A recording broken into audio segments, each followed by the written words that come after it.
치열한 상위권 경쟁을 펼치고 있는 두산 베어스가 악재를 만났다.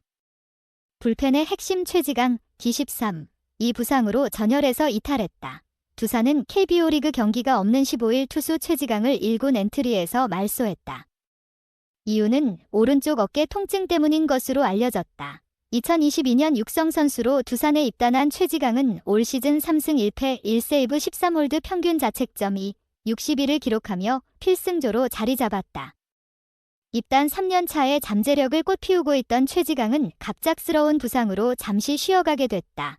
올 시즌 두산은 리그에서 가장 강력한 불펜진을 자랑하고 있다. 10개 구단 가운데 유일하게 3점대 불펜 평균 자책점 3, 89을 기록 중이다. 2위 삼성 라이온즈 4, 73와 0.84점이나 차이가 난다. 신인 마무리 투수 김태견, 기승 1패 8세이브 4홀드 평균 자책점 2, 41을 중심으로 베테랑 김강률, 딜패 7홀드 평균 자책점 1, 54, 과 홍건희, 3승 1패 9세이브 1홀드 평균 자책점 2, 16, 왼손 이병헌, 보승 9홀드 평균 자책점 2, 76, 이 탄탄한 필승조를 구축하고 있다. 그 중에서도 최지강은 팀 내 홀드 1위로 핵심 불펜 역할을 맡고 있었다. 두산은 리그에서 선발 투수의 평균 소화 이닝 4, 70이 가장 적은 팀이다.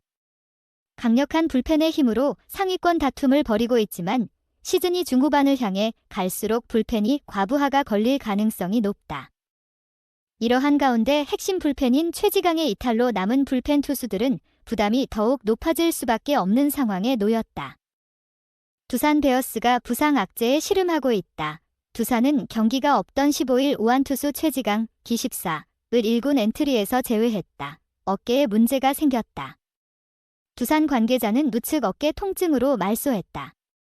복구 일정은 크로스 체크 후 나올 예정이라고 했다. 최지강은 올 시즌 두산 불펜의 핵심이었다. 2022년 육성 선수로 입단한 최지강은 지난해부터 본격적으로 1군 마운드에 오르면서 가능성을 보여줬다. 올 시즌에는 45경기에서 3승 1패 1세이브 13홀드 평균 자책점 2, 61을 기록하며 필승조 역할을 완벽하게 수행했다. 마무리 투수 김태견을 제외하면 최지강은 두산에서 가장 믿을 수 있는 투수였다. 올 시즌 좋은 모습을 보여주고 있던 김강률이 손톱 부상으로 잠시 휴식을 취하게 된 상황. 여기에 최지강까지 이탈하면서 두산은 불펜 버팀목이 또 하나 사라지게 됐다. 지난 10일부터 14일까지 두산은 선발진이 무너지면서 불펜 소모가 그 어느 때보다 많았다. 김민규 2, 3분의 1이닝 5실점, 김유성 2이닝 1실점, 곽빈 3, 3분의 1이닝 6실점 5자책, 시라카와 케이쇼 3, 3분의 2이닝 4실점 2자책, 조던 발라조빅 4, 3분의 2이닝 1실점, 이 차례로 올라와 5이닝을 채 소화하지 못했다. 화요일, 9일, 경기가 우천으로 취소됐던 가운데 5경기에서 두산 선발 투수가 소화한 이닝은 16이닝. 평균 3, 2이닝 밖에 던지지 못한 셈이다. 결국 불펜진이 연투에 3연투까지 피하지 못했다. 이승엽 두산 감독은 14일 경기를 앞두고 선발 투수와 뒤에 나가는 선수들이 잘해서 무리한 중간 투수들을 쉬게 해줬으면 한다고 안타까움을 내비치기도 했다. 필승조 불펜이 한 명이라도 더 필요한 두산인 만큼 최지강의 이탈은 더욱 뼈아팠다. 지난 14일 경기는 최지강의 부재가 그대로 느껴졌던 경기. 좌완 이병헌이 3연투로 경기에 나서지 못했던 상황에서 최지강까지 등판이 어려워져 두산은 올 시즌 선발진 부진에도 버틸 수 있었던 비결인 빠른 투수 교체를 하지 못했다. 결과는 역전 패배. 두산으로서는 최지강의 부상이 크지 않길 바라는 수밖에 없다. 희망도 있다. 발라조빅과 시라카와는 첫 등판이었고 충분히 가능성을 보여줬다. 특히 발라조빅은 시속 156km의 강속구를 던지면서 강렬한 데뷔전을 치렀다. 다만 올해 선발로 나온 경기가 한 차례밖에 안 돼 69 이후 눈에 띄게 구속이 줄어들고 제구가 흔들렸다. 한두 경기 더 나서면서 충분히 경기 체력이 길러질 수 있다는 판단이다. 또한 곽빈 역시 지난 경기에서는 흔들렸다고는 하지만 이전 두 경기에서는 6이닝 무실점을 하는 등 충분히 에이스로서 반등 여지를 남겼다. 한편 두산은 16일부터 울산 문수구장에서 롯데 자이언츠와 3연전을 한다. 선발 투수에 더욱 중요해진 상황. 첫 테이프는 최원준이 끊는다. 9위는 역대급이 확실한데 두산 베어스의 모험수. 과연 성공할 수 있을 것인가? 두산이 야심차게 뽑은 새 외국인 투수 조던 발라조빅 기16, 이 첫 선을 보였다. 발라조빅은 14일 잠실구장에서 열린 삼성 라이온즈와의 경기에 선발 등판, 4, 3분의 2이닝 1실점으로 성공적인 KBO 리그 데뷔전을 치렀다. 두산은 부진을 거듭한 에이스 알칸타라 대신 발라조빅을 데려왔다. 브랜든의 단기 대체 선수 시라카와 영입 여부로 시끌벅적한 사이, 발라조빅 영입은 쥐도 새도 모르게 처리했다. 키 1m 96, 엄청나게 높은 타점에서 내리꽂히는 직구가 일품인 투수로 알려졌다.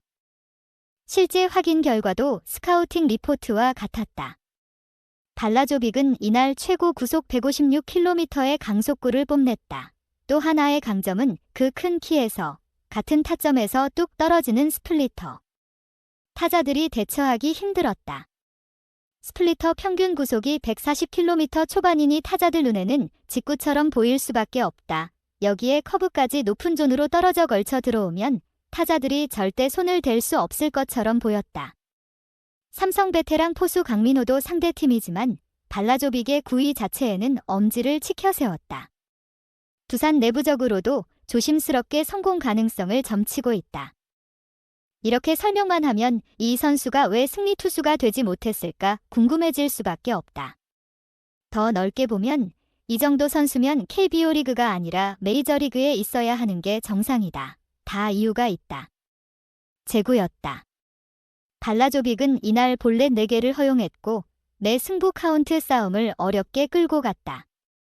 그러니 4, 3분의 이닝을 소화하는 동안 투구수를 93개나 기록했다. 물론 정상 참작해줘야 할 여러 이유가 있다. 구장, 공인구, 상대 타자 등 모든 게 낯설었던 데뷔전. 긴장될 수밖에 없었을 것이다. 또 여러 새로운 환경에 적응하기도 힘들 텐데 날씨까지 무더웠다. 다만 제구가 마구 흔들리는 것보다 대체적으로 높은 쪽에 형성되는 게 많았다. 구위가 워낙 좋아 통타를 안 당했을 뿐 코스 자체로는 위험한 공들이 많았다. 발라조빅의 투구를 지켜본 한 관계자는 투구 폼 자체가 워낙 크고 와일드해 제구가 좋기는 힘든 유형지라고 평가했다. 두산 입장에서는 발라조빅이 데뷔전 긴장에 제구가 흔들렸을 거라고 애써 위안을 삼아야 할 상황.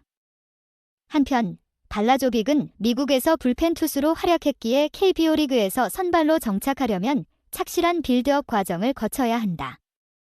삼성전은 첫 경기 치고 투구수가 많았는데 선수가 파이팅이 넘쳐 말리지 못했다는 후문이다. 제구와 스태미너 문제만 해결되면 9위로는 역대급 투수가 나타났다. 과연 두 가지 문제를 해결하고 초특급 외인으로 거듭날 수 있을까? 제 유튜브 채널을 구독하고 좋아요를 눌러주셔서 정말 감사합니다. 여러분의 생각과 제안을 공유하려면 댓글을 남겨주세요. 이 영상을 친구나 친척들과 공유하세요. 여러분의 지원은 제가 계속해서 더 좋은 품질의 콘텐츠를 만들 수 있도록 하는 큰 동기가 됩니다. 항상 여러분께 가장 멋지고 흥미로운 영상을 제공하기 위해 노력할 것을 약속드립니다. 새로운 동영상을 놓치지 않으려면 내 유튜브 채널을 구독하는 것을 잊지 마세요. 다시 감사합니다. 항상 기쁨과 행복을 기원합니다.